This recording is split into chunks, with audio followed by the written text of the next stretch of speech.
Well, I just started. Okay. Well, I just started my recording right now. So welcome everyone to the first best of 3 of today's After Hour Gaming League's tournament. We are going to be watching a game played between Amazon Prime and Amazon. Both of them are from Amazon. Both of them, they're going to be duking it out to see who the A team is and who the B team is. Not really, but like that's kind of like our little game that me and my co-caster are playing. You know, I'm taking over the stream. That's not even my stream right now. This is actually, can I call you Chronicle War? Yeah, go. Chronic War. Chronic War. All right, so that's what I'm going to be calling you. My name is... The man who is co-opting the stream, of course, is Desi Fresh, for those of you who do not know. No, okay, it's Desi Fresh Meta. And Ben's going down really quickly. Anivia. Both sides doing their scouting here, but before we get into this pick ban, because there's definitely a lot to talk about here just glancing at it, I want to just take an extra second here to introduce our teams. Of course, on the blue side, it's going to be Amazon Prime, and on the red side, it will be Amazon Hamazon.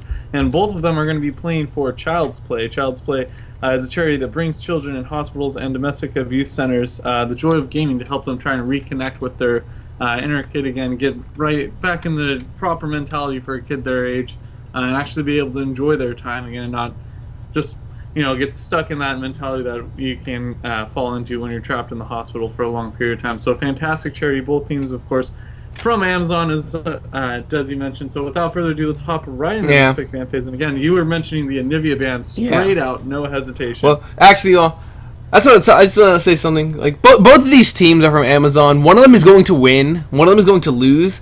But Child's Play is going to win. Because the winner of this match goes on to play in the finals, and I believe there actually is a second place prize for winning. So no matter what happens, Child's Play is winning. Child's Play is winning. Yeah, absolutely, and that's one of the my personal favorite charities in this tournament. So I'm very glad to see them here represented, not just by one, but by 2 semifinal teams here to actually lock them into that reward, like you're saying. So fantastic for them. Well, I think there was a total of 9 Amazon teams in this entire tournament, and I think they're all playing for Child's Play. So I think they had a pretty good chance of getting something. Yeah, absolutely. And the Amazon team certainly, obviously demonstrated by how we have 2 of them here in the semifinals, aren't anything to mess with. So yeah, but Child's Play, by locking up all those Amazon teams, they did something right. All right, so yeah, that is enough about these. That's enough about Child's Play. Even though it's a great charity, we got to get into these picks and bans. And yeah, I did say that the Anivia, Vi, Singed, Hecarim, Jinx, and Gnar are all taken away in the order that they're taken away. And that's honestly the only bans that aren't highly specific are the ones from Amazon, the Vi, Hecarim, and Gnar. Those are champions that we're seeing a lot of play from in both the ladder and competitive. So I think that Amazon may not have done as much research on their opponents. That or their opponents are just playing what's most played in the meta right now.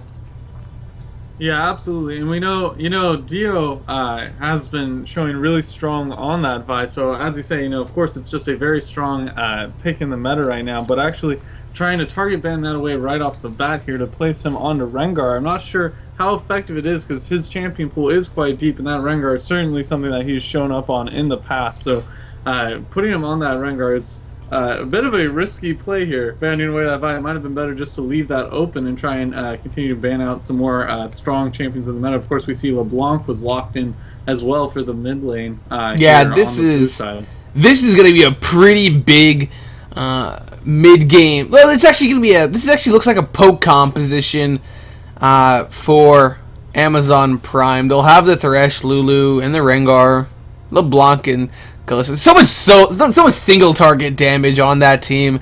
Their team fighting, it's not the worst, but they're definitely gonna have their work cut out for them against the composition of Amazon. They'll have the Sivir, combo that up with the Mundo and Sejuani. You have a massive front line with just those two. And then when you have the Cho'Gath in the mid lane, he's not going to be building full. He's not going to be building full tank. He'll be getting a couple of AP items, but it's still going to be really difficult to get through with all of the help that he's going to be getting from his ultimate. And it's really going to rely a lot on Kalista to do all the damage to Cho'Gath. LeBlanc can burst him down to probably half health. Later on, if he has a couple of stacks with his ultimate. But past that, it's really going to be all in Kalista to start whittling him down.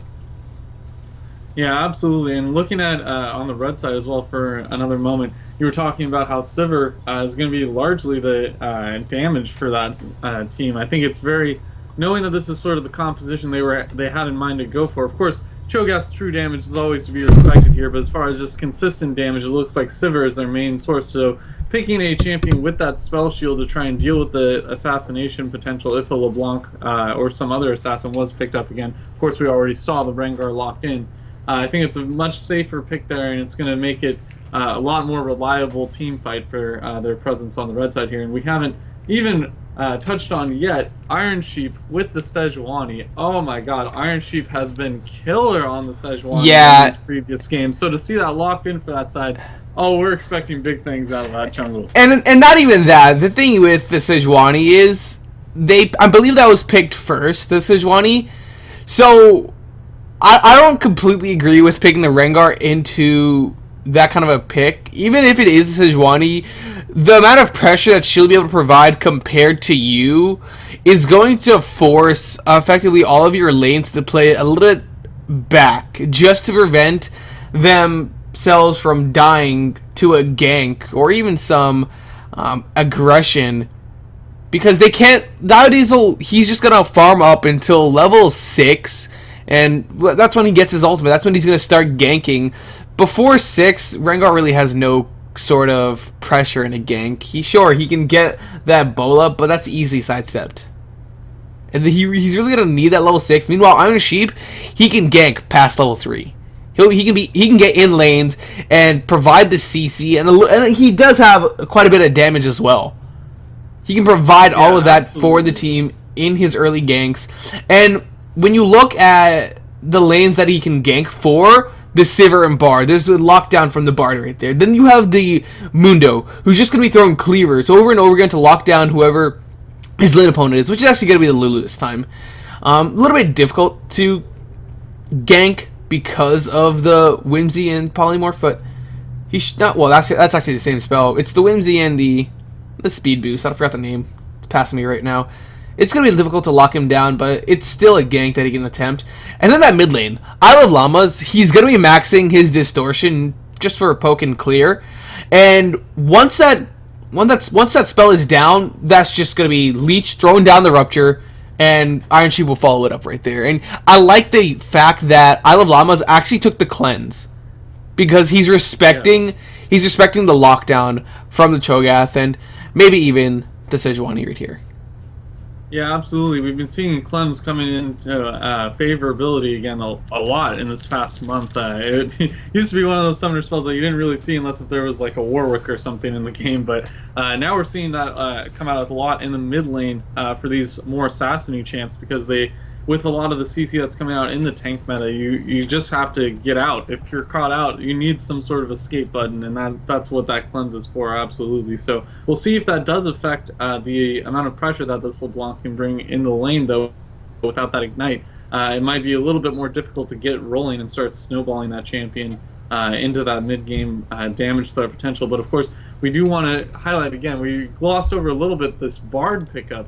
I mean, the Bard, when we talk about Feast or Famine champions like LeBlanc, Bard is very much a skill equivalent of that. To see this Bard picked up without really too much hesitation at all, I mean, a possible pocket pick here coming out, and if you can really make use of that Bard, if you can actually get those stuns off with that Q, I mean, the potential Bard has is almost limitless in this game. So if we can actually see somebody who can demonstrate a strong proficiency with that champion, that could actually draw some bans in a game too if they go, very strong performance-wise on this game. Yeah, definitely. And I remember 2 weeks ago, Microsoft One was playing against Facebook, And Silent J brought out the Bard, I believe, in the second game after his Nami was taken away in the first game.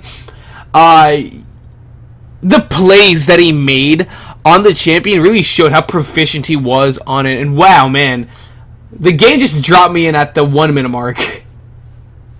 Yeah, I was not like I wasn't in game. I was at the 1 minute mark. That's when I actually decided to show us in game. So well, we do have.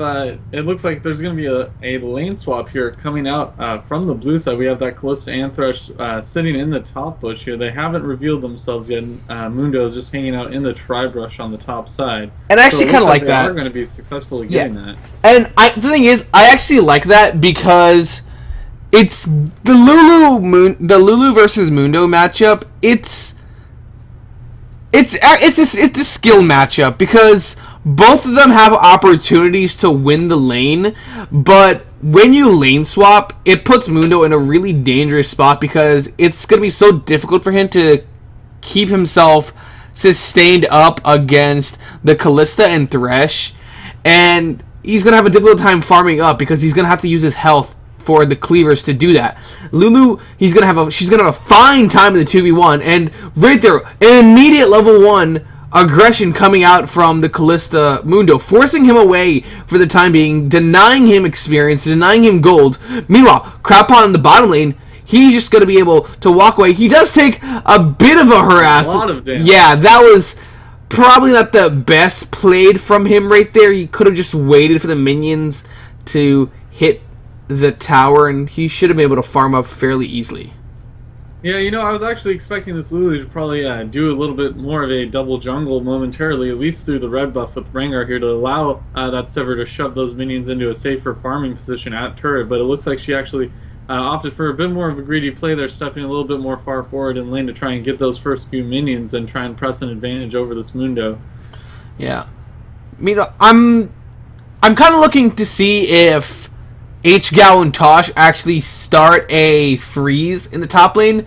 It does put Mundo in a really bad spot because he really has no way of breaking that freeze. Tosh can just stand in front and take cleaver after cleaver, and he won't really have to worry too much about his health bar because with the relic shield, he'll just be able to sustain himself back up.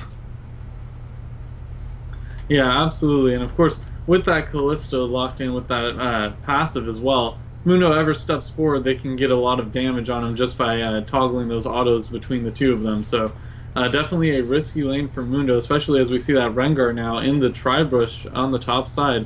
Has a little bit of actions going down in the mid lane as well. But yeah, not too much though. Not too much. Just some extra aggression. And it's really a bad matchup for the LeBlanc, but it looks as though we're going to see a dive in the top lane. Yeah, and that's Thresh getting the aggro of the turret initially, and he will be able to get out with his life. Great play there, tanking that for the rest of his team, and that will be first blood onto this Callista. And, I mean, wow, what a person to get rolling in this game. If you get that first blood onto Callista, yeah, in a lane swap, no less, this is going to be quite a problem for the red side. Yeah, the aggro was switched so perfectly right there. Initially onto the Thresh, Rengar took a couple of hits for himself right there, but really nicely played by Amazon Prime, really showing us why they were in the finals last year and why they deserve to be in the finals this year. And in that bottom lane, we did see a bit of aggression onto Crowpile, and with the Sejuani, Iron Sheep is taking, he actually just took the Krugs. Maybe a bit of dive coming out from Amazon to give Prime a taste of their own medicine right now. Bard is on his way there. Pings did spot out Iron Sheep, so Crowpile may be playing a little bit safer for now. Yeah, and especially since Lulu did use that teleport to get back into lane, gonna play it very safe here. Doesn't want to die immediately after using that teleport and then have to spend so much time here, as we see, of course, the Sentinels being sent out in the top lane as well for that extra vision. Just trying to prevent any counter ganks here. Now that Iron Sheep has gone missing, they're trying to play it a little bit safer here, make sure Iron Sheep doesn't show up in any lanes they're not expecting here, as the ward coverage does look pretty good so far for this blue side. So we see a lot of vision littered throughout the map, especially with those scouting sentinels here. Yeah, and right now, as we start getting a little bit later into this laning phase, it's only been 6 minutes, so it's not too late. But CS leads really haven't shown themselves just yet. Both of these teams are fairly even. Cropile actually falling a little bit behind Yatala right now, mainly because it's a more poke heavy lane that he has to deal with. I mean, he did. I'm assuming his team asked him if he was okay with it, if he can deal with it. And I'm going to assume he was, but again, he's going to provide a lot more utility for his team, and this is actually really smart by Amazon right now. They know that they have the duo in the bottom lane, so they're going to be able to take a really easy first dragon for themselves. Nothing that Amazon Prime can do. They should have expected this, knowing that they lane swap. So it's kind of expected that the team that initiated lane swap loses first dragon. The real matter is, what do they do to get the next one? And oh my god, Leech. That's going to be a kill, maybe. There it is. They're going to force the flash as well, but they will flash in reply to get that picked up here, as we see Lulu being a pest in the bottom lane, clearing out those health charges. But yeah, that's another kill going over to the blue side right now. And again, when we talk about who these kills are landing onto, LeBlanc, I mean, that's another person you don't want to risk. And wow, so low. Yeah. Taking that turret shot, getting a little aggressive there. Yeah, got to be careful. And meanwhile, top lane. Mundo hooked up.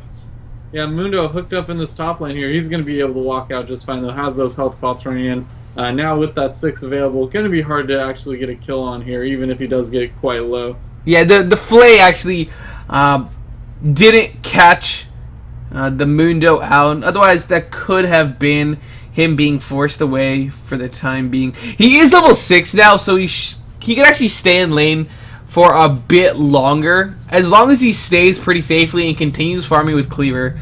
His tower, though, may end up going down very shortly, if not right now. Down right here. Yeah, there it is. Yeah, that's just going to be a nice influx of gold into Amazon Prime's pockets.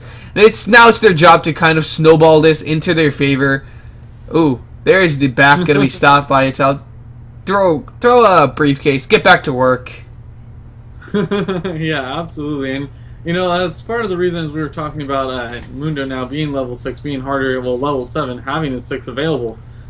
So hard to kill now. Just going to try and shove those minions to that turret, take that turret, get that global gold secured for their team, send Lulu back up there. Not really worry about trying to get any kills in this top lane. Try and rotate back down bottom to prevent losing their turret in reply here in the bottom lane. It looks like they should be able to get there as the Sivir goes back, so there's not going to be any turret pressure here in the bottom lane, though they will be missing out on quite a bit of CS as those minions crash into the turret on bot side.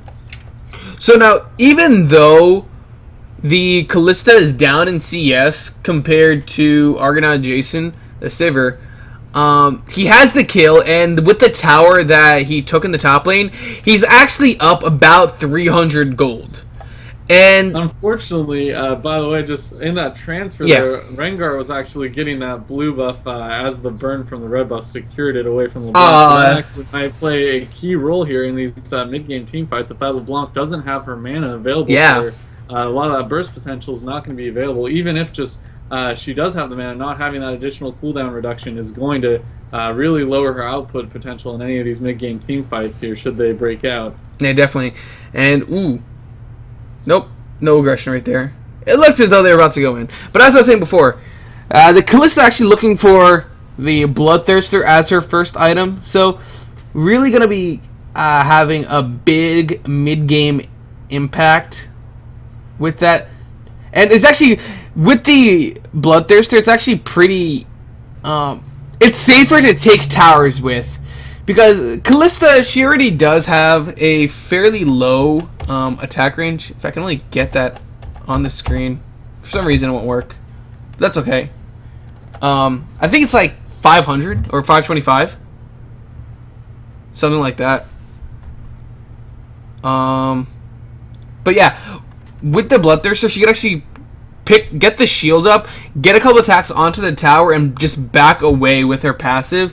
And that kind of line of play keeps her fairly safe against any unwanted aggression or an engage from the enemy team. There's engagement in bottom lane. The ultimate from Bard gonna lock down only the Thresh though, so Sejuani not actually gonna be able to get much done. Thresh actually trying to play that Sivir into the turret, actually doesn't manage to. A couple turret shots coming out here. Sivir does go down, and that's gonna be the teleport coming in, so probably not gonna be much more with that Mundo. Actually, the teleport is canceled, and all of a sudden Rengar in this lane as well. That's gonna be 3 members going down.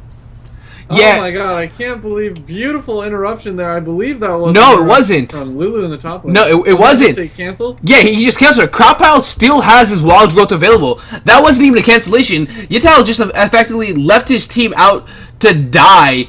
Granted, he may have died himself because Diodiesel and Isle of Llamas were on their way to back their team up.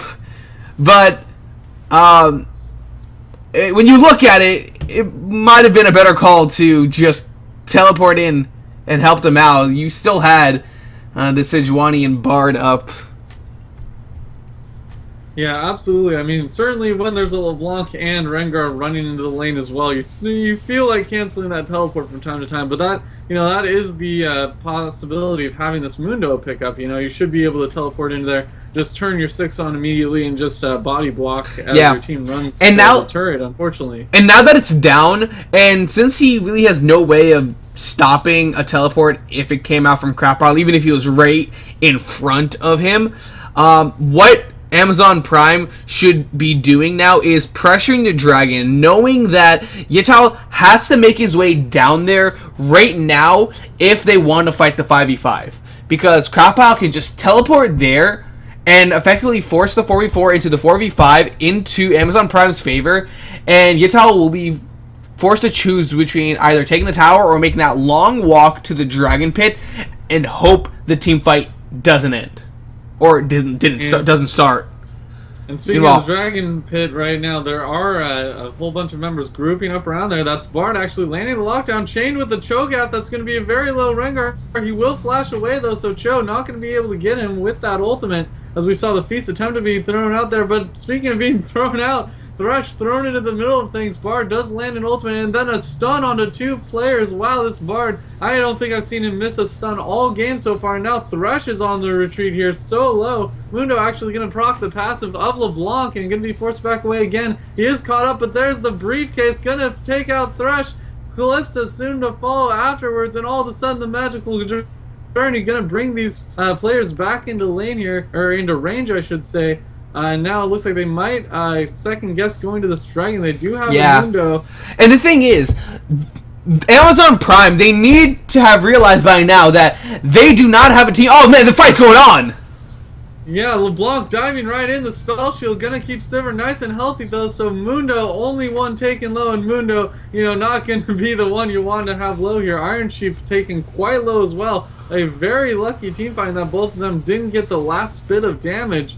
But I mean, very unfortunate for them. That's going to be an extended ace for this red side here and the dragon. So all of a sudden, that scoreline even right up with 2 dragons in favor. And only a few hundred gold in the lead of the blue side right now. Definitely not the way this blue side wanted that dragon fight to go. And the thing is, Amazon Prime, they need to have realized by now that they cannot win in a full-out team fight, even being 5 kills up. The gold lead is still going to be so small at this point that it's negligible.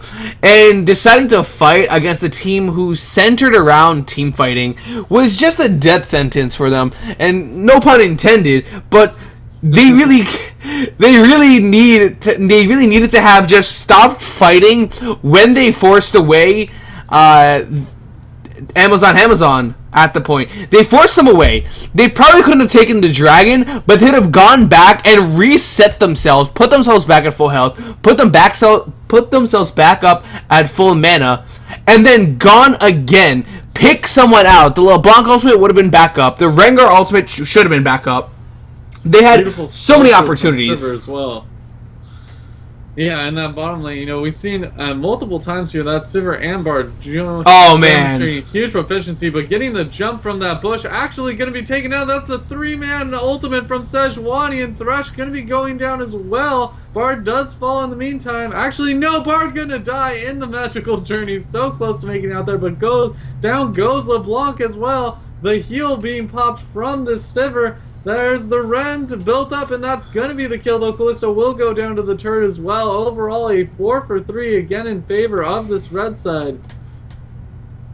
Man, these are some funny team fights breaking out. I feel as though it's just they're getting desperate right now. They're trying to put so much gold onto this Callista to ramp up and deal with the mid-game deficit that they're going to be having at this point with 5 kills onto this Sivir, 2 on the Mundo, not really a lot across anyone else. It's really like it's going to be the team fights are going to rely so heavily on the initial engage from Iron Sheep, and even in that last fight we saw a great Glacial Prison come out from him, locking up 3 members, allowing them to effectively win the fight. If that didn't connect, if Amazon Prime played that a little bit smarter, if they didn't group all together when they tried to burst down the Sejuani, they may have won. Because they got a pick out, but they just didn't have the damage at the time to get the kill immediately, and that's where they made the mistake. They didn't have enough damage, and they should have realized that.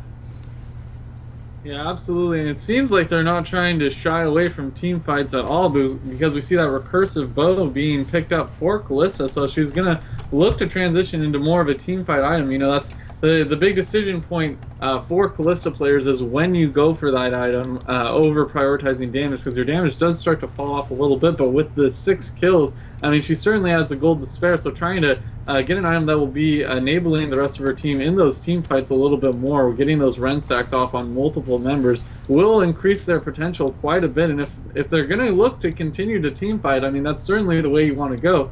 But like you're saying, I really think if they hold off and try and wait for a later game position here, they might be in a better situation overall, just try and avoid some team fights because of that team fight potential of all the AoE that is brought out on this red side here. Yeah, and right now, that's going to be a bit of damage going down onto that Bard. Yeah, well, not too much damage going to be traded. They had to fear the fact that everyone else was there. And, oh man, AHGL, if Sejuani actually threw out the ultimate, I'm pretty sure that would have been a dead Callista right there. Yeah, absolutely. Having to do some very tenuous Callista micro around that Cho'Gath Q as well. Very good mechanical play there, showing that she's able to dance around those skill shots. And Dragon, but gotta play it safe, because if this Callista goes down, that's going to be... Well, there's she going down! As we see right there. Exactly. I mean, now that the Callista is down, that is all of the kills almost on this blue side gone. So any team fights are going to absolutely not be in their favor. And we see Cho'Gath trying to head off this Lulu. Will spot her out, and the Q does force her back. She will get silenced. There's the Ignite thrown down as well. Oh! Lulu shield with the ultimate. It's going to be a lot of damage going on to Rengar, though. Rengar 1v1'd essentially by that Sivir. And beautiful dark passage there from the Thresh to secure that Lulu away. But that is the Rengar going down as well. Even though the flash wasn't really used for anything, he got his team to kill with the silence. And even though they didn't get the Lulu, they got the kill onto Diesel. And since he's the jungler, Dragon's going to be up in about 30 seconds. They can apply pressure around the area, get control of the area in terms of vision, and they'll effectively be able to get the 3rd dragon for themselves, and it's just going to help them engage in these fights. They'll have the move speed boost coming out from On the Hunt from Sivir, but now it's just going to be even increased with the 3rd dragon buff. It's going to be really difficult for Amazon Prime to come back from this, and as it is, they really aren't playing like a cohesive team. They're just getting caught. They're getting caught out left and right. AHGL, you need to play a little bit safer right now, especially since you have all of the kills on your team. 6 kills. There's 1 kill onto I Love Llamas, 1 kill onto Tosh, but if you're your entire team's gold, you cannot play that dangerously. Yeah, absolutely. We see the teleport coming here. Wait, Actually what? Canceled by the Lulu. So now all of a sudden that teleport not going to be available, and there's the Bard ultimate gonna catch out Tosh. Wait, what? What? Save. Wait, I didn't know you could use Fate's Call when he was locked down by the Tempered Fate. What? Yeah, actually blowing both the minds of both the casters here. So talking about the mechanical play from the Bard side, I mean there's some good counter mechanical play here from the Callista, knowing that that's available. I didn't know that was available either. Callista #1 Bard counter. Yeah, definitely. But that is going to be the third dragon going down. Of course, uncontestable as that Lulu teleport was no longer available. So yeah, that will be that critical third dragon with the move speed, like you were saying. With that, I mean, that's just going to enable them even further in these team fights. And it looks like a bit more precaution played through the blue side here in choosing not to engage that team fight as much as they could. Yeah, right now, as hard as possible. Yeah, right now, 21 minutes into this game, and Amazon really putting up a fight for Amazon Prime. Some nice items getting finished up on both sides. Marlon Namicons on both of those AP champions, and Mundo just in that top lane still. He doesn't even need to force away anyone from that lane because the rest of his team will do that work for him. And oh, crap pile. The crits coming out from that Sivir. And another tower going over to Amazon, still keeping the lead in their favor, just continuing to further it even more. And I'm actually surprised at the Ravenous Hydra getting finished up by Diesel because his team needs some sort of front line. They have no front line in the age of tanks. Going for the Tiamat, it's not terrible. I see a lot of Rengars do it, but I think a lot of people keep it at the Tiamat and then go the tank. They don't finish the Hydra. They keep it at the Tiamat and go for the Randuins. Yeah, absolutely. And when you... I mean, I'm certainly no stranger to the damage Rengar build myself here, but actually hold that thought because we see everybody going in here. LeBlanc going deep, trying to get a lot of damage in. But that spell shield again from Sivir, doing a lot of work as Rengar is going golden here from that Bard ultimate. Thresh goes down, so 1 kill already. And they're going to be turret diving this one out. The Magical Journey going to bring Bard in range, and that's Callista going down. Rengar going down on the back foot as well as the inner turret goes down in the top lane here for nothing. A dominant team fight there from the red side here as they're looking to get the inhibitor in top lane as well. And Amazon Prime, they're just not playing to the enemy's team composition. They're not playing to their own composition. This is looking so bleak. 23.5 minutes into this game. Amazon, open up Amazon Prime's base in that top inhibitor. And they're actually going to get a catch out onto Leech. Can they get this kill, though? Yeah, it's a lot of damage coming out onto him, but that is the tanky Cho'Gath at this stage in the game with that Rod of Ages completed. And going to opt to not follow the Magical Journey there. Probably the right decision. Yeah. Would have taken them into 4 members, so they're going to make it out alive here. Going to possibly throw down some wards here in the Baron Pit area just to make sure there's no sneaky comeback Baron. So yeah, that's really one of the things that Amazon Prime need to do if they want to come back into this game is get a desperate Baron off. If they can manage that, they can push some towers, bring the gold lead close enough to the point where it's even, maybe even their favor. That would be a bit of a stretch though. They only have 2 inner towers to take down. 3 inner towers to take down. They don't have the mid lane inner tower just yet. But that's really one of their only hopes. And Amazon, they seem to know that that's going to be the case because they're making their way to that position right now. Diesel's in that bottom lane though, near the Dragon Pit. Yeah, absolutely. Biodiesel trying to get some more coverage. I mean, you see the wards littered throughout the Dragon Pit area. They do know that those 3 dragons being up, threatening a 4th dragon could put them on the bubble here as well. But you've got to put that effort into the the Baron Pit as well, because we see right now absolutely no vision on this Baron Pit area. There are some sentinels behind, but no way to know that that Baron is going down right now, and that will be an uncontested Baron going over the Yeah, red side. man, that is just really disappointing right The there. Stirring Orb coming out afterwards, unfortunate there. Oh man, there's the Tempered Fate. Yeah, the Bar Ultimate actually going to miss there, but it's not going to matter because that Callista, too many members of the red side there. You can only dash away so much here. If only the Callista Ultimate worked, not cooperatively, I guess the other way as well. You can bring yourself to the thresh. Exactly. Best escape ever. Well, oh man, Tenzi getting caught out. That's the engage. Yeah, we see the final battle here coming out, the desperation to try and defend their base, but that's gonna be, I mean, two going down for nothing here. I mean, at this point, you really have to throw all in and try and hope you can get some sort of miracle engage there. You're not gonna ask for this might just be game. This might just be game. Absolutely. There's 3 members down, and only the Kalista, Rengar, and Lulu are up. There's no one there to be some sort of tank. There's no one there to burst it down, and AHGL getting caught out again. Kalista trying to put in work here onto Iron Chief. He's going to be able to walk away from the turn, and Rengar, with all that damage built, still isn't able to take anyone down. And that's going to be the last Nexus turret falling here as Kalista again taking low. All these baroned up minions, it looks like they're going to try and play it safe here and disengage. But that's Leech getting caught out by the chains here. He will go down, I believe. The last little bit of health, he will go down to Thresh with that overpowered auto attack at the end here. As we see, actually, here comes the flank. Teleport for more. Yeah, she's going for the flank right now. I don't think she can catch up to anyone though. Yeah, it looks like that teleport's actually not going to be creating any further engagement here. They will get their first dragon. They will get their first dragon though off of this.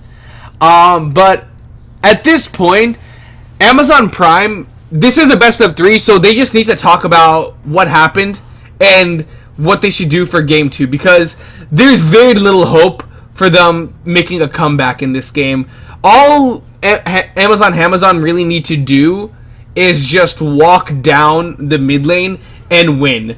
There's nothing to defend this Nexus, and with the lockdown that they have from both the Bard and the Sejuani, they can effectively throw their ultimates down and ignore everyone else.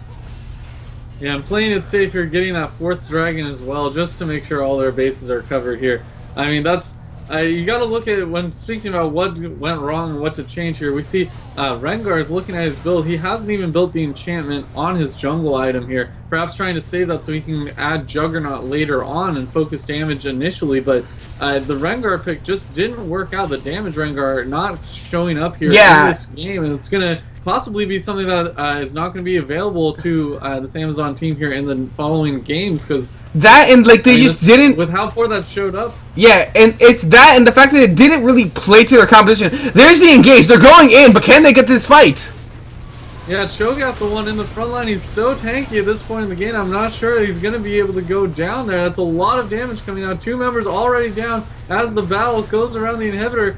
Lulu going to be going down as well. And everyone getting massacred in base, and that is the final ace as this game will be going over to the red side. And wow, what a dominant first game here. They did have a bit of a initial lead in the early game, but the red side absolutely coming back and just dominating with those team fights throughout the game. Absolute devastation here. Very impressive. Yes. So that's going to be game 1 going over to Amazon. Let's bring it over to game 3. I said game 2, didn't I? It's actually game 1.